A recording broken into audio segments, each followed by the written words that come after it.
Sa video na ito ay pag-uusapan natin ang di umano'y isang time traveler mula sa future.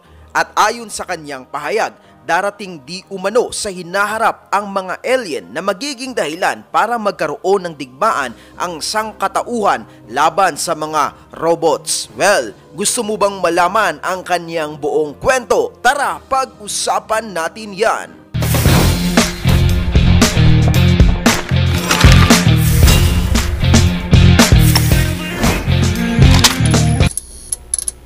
Kamusta? Magandang araw! Welcome back na naman po muli sa ating munting channel. At kung first time mo pa lang rito, well, hinihingi ko po ang iyong suporta na i-subscribe na ito. Please support Filipino vloggers. At sa araw na ito, isa na namang napaka-interesting story ang ating pag-uusapan. Ito ay walang iba kundi ang patungkol sa isang misteryosong time traveler at isa pang scientist na di umano kasalukuyang nagbibuild ng isang time machine. Sino nga ba ang taong ito? Saan siya nakatira? Saan siya nanggaling? At ano ang kanyang totoong pagkatao? Ilan lamang yan sa mga katanungang hinahanapan ng sagot ng ilang mga nakarinig ng kanyang pahayag. Ayon sa kanya, kasalukuyan silang nakatira ngayon sa Siberia kasama ng isa pang scientist na katulong niya sa pag-imbento at paggawa ng isang time machine at gagamitin niya di umano ang time machine na ito para makabalik sa kanyang pinanggalingang taon, ang taong 4040. At ang malaking katanungan ngayon, ano nga ba ang nakita ng taong ito sa future kung siya ay totoong isang time traveler? Narito ang ilan sa kanyang mga katakot-takot na revelasyon. Sabi niya, unti-unting mawawasak ang ating mundo sa kanyang panahon at nakakatakot na manatili sa isang lugar dahil kabila-kabila ang digmaan. Dagdag pa niya, parang isang malaking tambakan ng basura ang Earth sa kanyang panahon dahil sa mga sirang gusali, mga sirang sasakyan na nasa paligid. Matatanaw mo rin ang mga bangkay ng tao at pati bangkay ng mga alien na umaalingasaw ang amoy. Malamang sa malamang, nagtatanong ka sa iyong sarili at ikaw ay nagulat. Wait, merong alien sa future? Ang malaking katanungan, paano sila napadpad sa Earth? Sa future, ang mga tao sa Earth ay magiging masikap sa pagre-research ng iba pang buhay, hindi lamang sa ibang planeta, kundi sa mga galaxy. At ang pagsisikap na ito ay kalaunang masusuklian dahil sa taong 2458 di umano, makakatagpo ang tao ng isa pang galaxy na mayroong planetang may buhay katulad ng ating mundo. At nagkaroon na nga ng koneksyon ang mga tao sa Earth at ang mga alien na nakatira sa naturang planeta. Dagdag pa niya, mas matalino, mas advanced at mas mahusay ang mga alien kumpara sa atin. Sila ay mas develop sa napakaraming aspeto, lalong-lalo na pagdating sa medisina. Walang sakit di umano ang hindi kayang gamutin ng mga alien. At kung sila man ay gagamot ng may sakit, ito lamang ay aabot sa ilang minuto at hindi magtatagal at gagaling agad ang kanilang mga pasyente. Well, ibinahagi di umano ng mga alien ang kanilang advanced na knowledge sa mga tao. At dahil dyan, humaba ang buhay ng mga tao sa future at umaabot sa halos 200 years bago sila mamatay. Wow, talaga namang napakalupit kung ito ay totoong mangyayari. Ginagamitan di umano ng mga alien ng injection ang mga tao at ito ay itinuturok sa kanila sa mga gustong humaba ang buhay. Noong una raw dumating ang mga alien sa ating planeta, nahirapan ang mga tao na sila ay kausapin.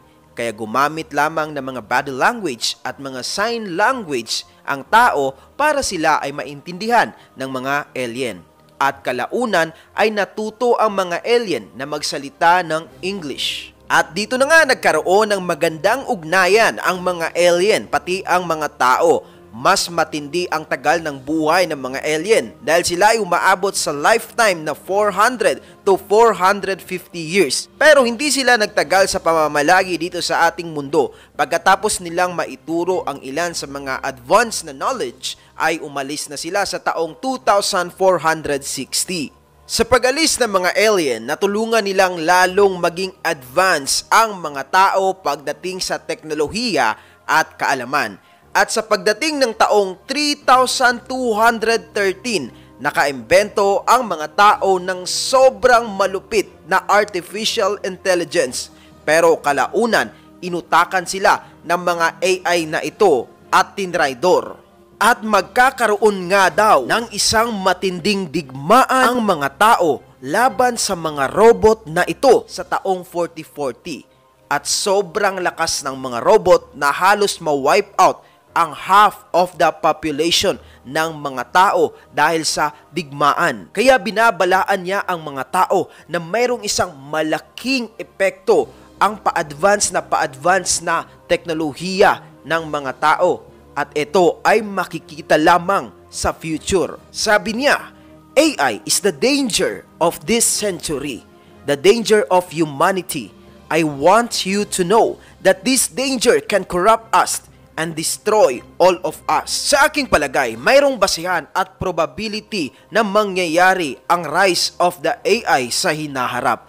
Dahil ito rin ang isa sa babala ng sikat na astrophysicist at scientist na si Mr. Hawking. Ang napakatalinong taong ito ay minsan ring nagbabala sa sangkatauhan na magiging mapanganib ang mga AI pagdating sa hinaharap. Sa aking palagay, posibleng ngang mangyayari ang sinasabing pag-rise ng mga AI ng time traveler na ito.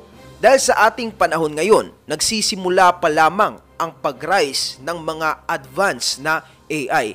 Kumbaga, sila ay mga fetus pa lamang sa ating generation. Pero naniniwala ako na habang lumilipas ang daang-daang taon, lalong mas magiging advanced at mas magiging mahusay ang mga AI na ito. At ang kanilang progress balang araw ay maglilid sa kakayahang kaya na nilang mag-isip at gumalaw na parang mga tao. At sa paglipas rin ng mga taon ay mas lalo pang mag-i-evolve ang kanilang mga utak hanggang sa malamangan na nila ang talino ng tao. At eto na ang nakakatakot. Dahil kung ito man ay mangyayari, hindi na talaga kaya ng tao na kontrolin ang mga robot.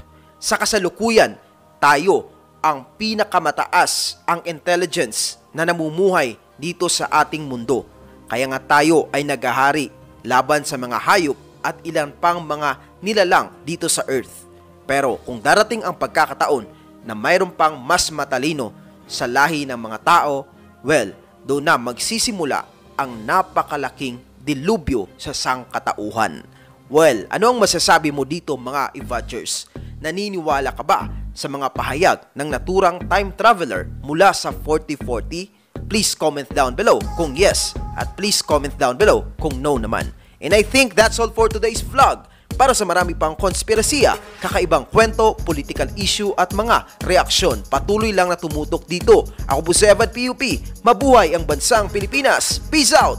Boom!